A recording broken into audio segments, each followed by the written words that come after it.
La démarche de Daher, c'est d'investir sur l'avènement du digital comme révolution de nos usines, mais aussi des supply chains qui accompagnent ces usines. Donc nous, on s'est investi dedans pour nos propres besoins. On a des usines de fabrication, on gère la supply chain aftermarket de nos propres produits et on s'investit aussi dedans pour les besoins de nos clients industriels, pour voir comment est-ce que les outils digitaux, comment est-ce que la data permet d'optimiser et de sécuriser notre supply chain et la supply chain de nos clients.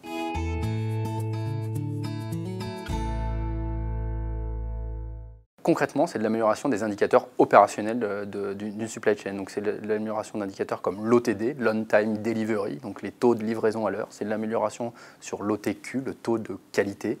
C'est de l'amélioration aussi sur du temps gagné, par exemple sur du reporting, qui est une tâche entre guillemets à non-valeur ajoutée qu'on doit pouvoir automatiser. Donc c'est à la fois les indicateurs opérationnels qui s'en voient améliorer, pas uniquement à cause de la data, mais parce qu'il y a plein d'actions qui en découlent, qui font qu'on améliore ces indicateurs opérationnels. Et c'est aussi du temps passé sur des tâches à non-valeur ajoutée en moins, et qui permet donc de passer plus de temps sur des tâches à valeur ajoutée pour améliorer les indicateurs opérationnels. Donc on a un cercle vertueux qui se met en place.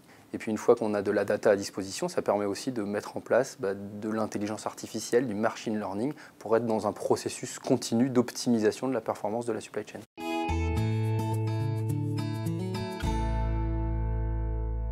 Pour embarquer ces équipes en interne, j'ai envie de dire que c'est presque pas un enjeu quand on montre que c'est utile. Ça leur donne envie, ça les motive. Sur le sujet spécifique de la data, le conseil, c'est finalement d'aller vite, c'est-à-dire de se redonner une certaine agilité et d'apprendre à manipuler sa donnée en la manipulant. Parce que c'est comme ça qu'on grandit et qu'on fait des beaux projets.